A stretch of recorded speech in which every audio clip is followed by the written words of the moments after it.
As we journey through the later stages of life, particularly from the age of 70 onward, we often find that some habits or practices no longer serve us as they once did. The wisdom passed down from the ancients offers timeless guidance for aging gracefully, reminding us to focus on simplicity, emotional peace, and practicality. They suggest that by the age of 70, it might be time to pause on purchasing new clothes, and by 80, perhaps it's time to reconsider celebrating birthdays or building new homes. Even visits to certain places like cemeteries may no longer hold the same meaning they once did. By the time we reach 70, many of us have experienced life's full spectrum, its highs, lows, and everything in between. And as our experiences deepen, so too does our understanding of what truly matters. Today, we're exploring how we can embrace these ancient practices, diving into 3 types of attire that we might reconsider, 3 birthdays that may be better left uncelebrated, and 3 places that perhaps we should visit less frequently in our golden years. If this resonates with you, we invite you to journey with us as we uncover the deeper meaning behind these age-old traditions. Let's explore together how these simple shifts can lead us toward a more serene, contented, and fulfilling chapter of life. And of course, if you're intrigued, a like or a comment would mean the world. If it's not quite your vibe, a simple like and a 7 will do. Your feedback helps shape our conversations as we continue on this path of reflection and growth. So, dear friends, let's dive in and explore the types of clothing that can bring us comfort and peace as we embrace the beauty of our later years. The way we present ourselves says a lot about how we feel, and it directly impacts how others perceive us. When we reach our 70s and beyond, dressing isn't about impressing others with the latest trends. It's about honoring our own dignity, making thoughtful choices that prioritize comfort, quality, and respect for ourselves. Imagine an older woman named Evelyn, in her early 70s, getting ready for a casual afternoon with friends. She opens her closet and reaches for 2 outfits. The first is a trendy, tight blouse she bought on impulse, but it pinches her arms and the fabric feels rough on her skin. She remembers wearing it last month and how she spent the entire time adjusting and feeling uneasy. The second outfit is a simple, well-made linen shirt that has a soft, comfortable feel. It doesn't demand attention, but it feels right. As she slips it on, she feels at ease. Her movements are free. Her mind is clear, and she knows she's presenting herself with grace, not through the lens of fashion, but with respect for her own comfort and dignity. When she arrives at the cafe, she's calm and confident. Her friends notice the quiet poise she carries, drawn not to her outfit, but to the ease and presence she exudes. Evelyn hasn't followed a trend. She's followed wisdom, making choices that speak to who she is and what makes her feel good. Her outfit complements her life, not the other way around. This is the essence of dressing with dignity as we age, choosing to wear clothes that honor both our bodies and our sense of self. Rule 1, quality and comfort. By the time we're in our later years, the fabrics we wear should be soft, breathable, and easy to move in. Our bodies change, and the need for comfort becomes more important than ever. That means avoiding uncomfortable or low-quality clothes, even if they're inexpensive or trendy. Feeling at ease in our own skin starts with feeling at ease in what we wear. Clothes made from cotton, linen, or wool are natural choices that help us stay comfortable and allow our skin to breathe. Let's imagine an example. Think of a day when you have to run errands or meet a friend for lunch. Now picture yourself wearing a shirt that's tight, scratchy, or just doesn't fit right.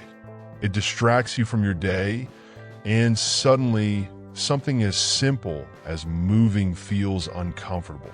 Contrast that with slipping into a soft, perfectly fitting sweater that moves with you, keeping you relaxed all day. That difference in comfort changes everything about how you approach the day. Next, simplicity becomes our best friend in later years. With age comes wisdom, and part of that wisdom is knowing that timeless, simple styles are the most flattering. Rather than worrying about what's in style, we can focus on classic looks that reflect confidence and self-assurance. Simple, well-chosen pieces make a statement without saying too much. A well-tailored blazer or a simple, elegant dress can look much more sophisticated than something trendy that doesn't fit our personality or lifestyle. When we choose simplicity, we're also saving ourselves the stress of constantly updating our wardrobe. There's a quiet power in selecting clothes that stand the test of time. Not only do these pieces last longer, but they also speak to our confidence. We don't need to follow fleeting trends. We're past that. Dressing with elegant simplicity tells the world that we're comfortable with who we are. Cleanliness is another important aspect of dressing well. Regardless of how expensive or stylish a piece of clothing may be, if it isn't clean and well-maintained, it won't serve its purpose. Wearing freshly laundered, wrinkle-free clothes is a small yet meaningful way to take care of ourselves. It shows that we still value our appearance and take pride in how we present ourselves, even in the smallest details. Imagine walking into a room wearing a neatly pressed outfit that fits well. The way others respond to you changes immediately. You feel confident, and that confidence is felt by everyone around you. On the other hand, stepping out in something wrinkled or stained might make us feel a little off, less polished, and that can affect how we carry ourselves. This simple act of maintaining cleanliness can have a big impact on our mood and how we interact with others. By following these three basic rules, quality and comfort, simplicity and cleanliness, we're able to dress in a way that honors our stage in life.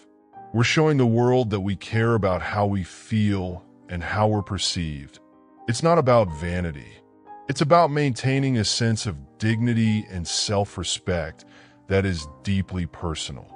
They remind us to live with intention.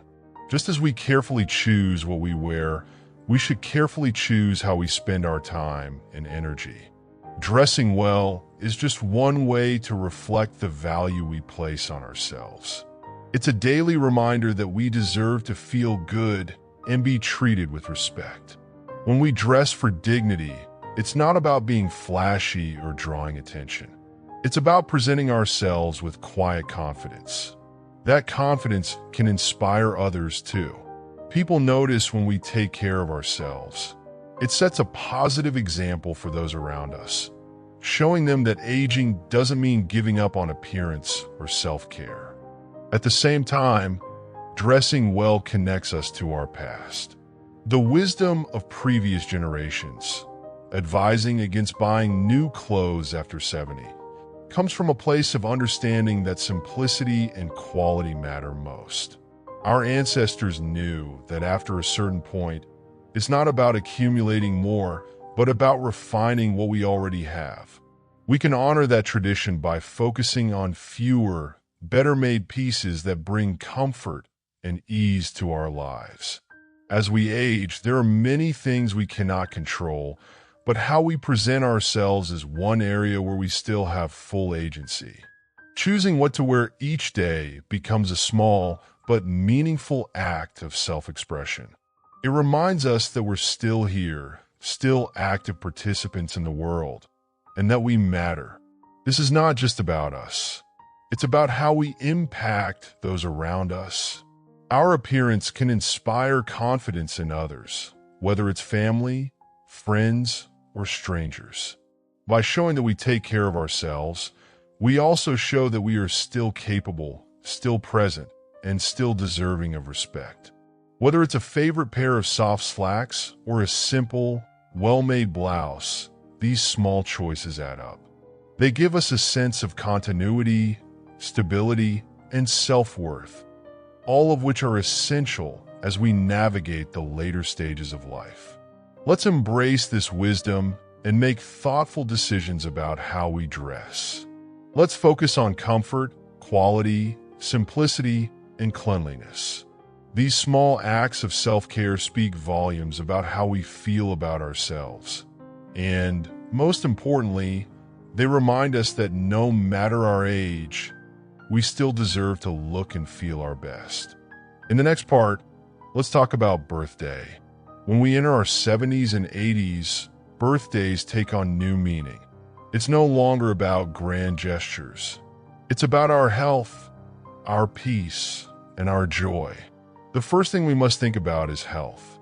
Large gatherings can be overwhelming. They can drain our energy, especially if we're facing any health issues. We don't have to push ourselves anymore. Small, intimate gatherings are better now. They let us enjoy without exhaustion. They give us space to connect without the burden of entertaining a crowd. We celebrate, but we do it in a way that honors our bodies and minds. Simplicity. We've had our share of lavish celebrations. Now, we can focus on what truly matters. Big parties can be tiring and costly. They're no longer necessary. The beauty is in the simplicity. A quiet dinner with close family, a peaceful day in nature, or even a moment of reflection. These things mean more now. Simplicity helps us live within our means. It brings us closer to what really counts, the moments we share, not the size of the event. Grief and loss also become part of our story. Birthdays can stir up memories of loved ones we've lost. It's okay to feel a mix of emotions on these days. We don't need to force ourselves into a big celebration if we're not up for it. Sometimes, a quiet gathering with a few people we love can feel more comforting. This doesn't take away from the joy of the day. It lets us celebrate with grace. It lets us honor the ones we miss while still cherishing the ones who are with us. Prioritize our emotional well-being. Planning a big party can feel stressful. At this stage in life, we don't need that pressure. We don't need to make everything perfect. What brings us peace is what matters most. Maybe it's a simple meal. Maybe it's a day spent doing something we love. Whatever it is, it should bring us joy, not stress. We've earned the right to put ourselves first. We've earned the right to choose peace over pressure, connection over quantity. In earlier years, we may have invited large groups to our parties. Now, we value deeper connections. Smaller gatherings allow us to have real conversations. They give us time to enjoy meaningful interactions. It's about being with people who genuinely care for us. It's about presence, not just filling the room. The people we spend time with now are the ones who matter most. These are the connections that leave us feeling fulfilled. Then, what celebration means? Our birthdays don't have to look like they did before. We can celebrate in new ways that suit who we are today. Maybe it's a quiet day at home. Maybe it's a simple walk in nature. It's not about stopping the celebrations. It's about celebrating differently. These moments might seem simple, but they can bring us more joy than any large event. They reflect where we are in life. They reflect what truly brings us happiness now. Embrace what feels right. For years, we've followed traditions and expectations. Now it's time to let that go. It's time to listen to our own needs. We don't have to meet anyone else's idea of what a birthday should be. Our birthdays can be exactly what we want them to be. We've earned that right. It's our life, our choice, and our celebration. We can be true to ourselves without worrying about others' opinions. Mindful celebrations are what we should focus on. It's not about how big the event is. It's about how meaningful the experience feels. We don't need to fill the day with activities or people. A simple moment of peace, a conversation with a loved one, or even quiet reflection can bring us more joy. These mindful moments leave us feeling fulfilled. They let us end the day with a sense of calm, gratitude, and happiness. That's what a true celebration should be. Our birthdays still matter. Each one is a reminder of the journey we've taken. Each one is a celebration of the life we've lived and the wisdom we've gained. We don't need grand parties to mark these milestones. What matters is that we take a moment to honor ourselves. Whether we celebrate with others or alone, we should feel proud of all we've accomplished. We should celebrate in a way that reflects the life we've built with joy in our hearts. There comes a time when we must reconsider certain places we frequent. Our surroundings have a powerful impact on our emotional well-being, especially as we grow older. Some places that once seemed harmless may now carry more weight, more significance, and sometimes more risks. With this in mind, let's take a closer look at 3 types of places we may want to approach with caution during our golden years. There was a woman named Helen who had recently celebrated her 75th birthday. Helen was a vibrant person, full of wisdom and stories, the kind of woman whose presence lit up a room. Throughout her life, she had been deeply involved in her community, always on the move, never missing an opportunity to lend a hand or visit a friend. But as the years passed, Helen started to notice that some of the places she used to love no longer brought her the same joy. One of these places was the church she had attended for decades. It had been a pillar of her life. Sunday services, community events, and volunteering had all been part of her routine for as long as she could remember. But lately, the heavy atmosphere of loss that hung over the church had begun to wear her down. Many of her old friends had passed away, and attending memorial services week after week made her feel surrounded by grief. The church, once a place of solace, had become a reminder of all the people she had lost. Helen didn't want to abandon her faith or her community, but she knew she needed a change. One day, a friend suggested something different, attending a nature-based church service that was held outdoors in a nearby park. Intrigued, Helen decided to give it a try. The first time she attended, she felt an unexpected sense of lightness. The service was simple. Just a few people gathered under the trees, with the sound of birds and the breeze as the only background noise. The natural setting lifted her spirits, and instead of feeling the weight of grief, she felt connected to the beauty of life around her. This change was a revelation for Helen. She realized that while it was important to honor the past, it was just as important to nurture her present well-being. She began to attend the outdoor services regularly, finding peace in the simplicity of the environment. The natural world became her new place of reflection, and with it came a renewed sense of calm and gratitude.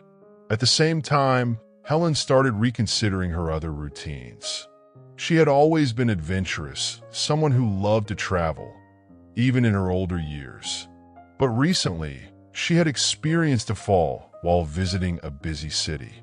The streets had been crowded, and Helen had felt disoriented and overwhelmed. The accident had shaken her confidence. For the first time in her life, she started to question whether she could keep traveling the way she used to. Her children, worried about her safety, suggested she stick to familiar places. But Helen wasn't ready to give up on adventure altogether. She just knew she needed to approach it differently. Instead of visiting big, bustling cities, she turned her attention to small, tranquil villages and nature retreats. On her first trip to a nearby coastal village, Helen rented a small cottage by the sea. The quiet rhythm of the waves and the slow pace of village life suited her perfectly. She could still explore, but without the chaos or pressure of fast-paced travel. During this time, Helen also started paying attention to the people she spent time with. She had a large circle of friends and acquaintances, but not all of them brought positivity into her life. There were a few people who, although well-meaning, often dragged conversations toward negative topics. Complaints about aging, illnesses, or the good old days that felt long gone. These conversations left Helen feeling drained. One evening, after a particularly exhausting dinner with some of these friends, Helen realized that her time was too precious to spend on negativity. She didn't want to be pulled into endless discussions about loss or aging poorly. So she made a decision. She would spend more time with people who uplifted her, who were excited about life and the future, even in their older years. She started inviting over friends who shared her outlook, who talked about books they were reading, new hobbies they were trying, or trips they were planning. Her social life became richer, filled with laughter and meaningful conversation, and she felt her energy return. Another place that Helen began to avoid was the hospital. She had spent a lot of time visiting sick friends over the years, and it had taken an emotional toll. Hospitals, with their sterile hallways and heavy atmosphere, had become a source of anxiety for her. While she still wanted to support her friends, Helen found that she could offer love and comfort in other ways. Instead of frequent hospital visits, she wrote letters, sent thoughtful gifts, or called to check in. This allowed her to stay connected without constantly putting herself in stressful environments. Helen's home became her sanctuary during this time. She spent more hours in her garden, planting flowers and herbs, finding joy in watching them grow. The garden became a symbol of her life, rooted, yet always changing. She often invited friends over for tea in the garden, creating a space where they could relax and talk about all the good things happening in their lives. Her home became a reflection of the peace she had cultivated within herself, a place where she could recharge and feel truly at ease. One unexpected change in Helen's life came when she stopped visiting the large shopping malls she used to frequent. In her younger years, she loved spending afternoons browsing the shops, catching up with friends over lunch in busy food courts. But now, the noise, the crowds, and the overwhelming amount of choice felt exhausting. Instead, she discovered the joy of small local markets. There, she could chat with the vendors, pick up fresh produce, and feel part of a community. These slower, simpler outings left her feeling connected and refreshed, without the sensory overload of larger shopping centers. As the years continued, Helen became more and more selective about the places she visited. She found that the environment she surrounded herself with had a profound impact on how she felt, both physically and emotionally. She learned to prioritize places that brought her peace, that nourished her spirit, and that allowed her to connect deeply with herself and others. One day, while sitting in her garden, a friend asked Helen what her secret to happiness was. Helen smiled and thought for a moment. "It's not really a secret," she said. "I just realized that where I spend my time matters. The places I go, the people I see, they either lift me up or pull me down. I choose to go where I feel light, where I feel connected to life." That's all. Helen's story became an inspiration to those around her. She showed that even in our later years, we can live with intention, making choices that support our well-being. By being mindful of the places she visited, Helen cultivated a life that was rich in peace, joy, and meaning. She taught those who knew her that aging didn't mean shrinking away from life, but rather embracing it with wisdom and grace. First, let's talk about cemeteries. They hold a deep emotional connection, reminding us of loved ones who have passed.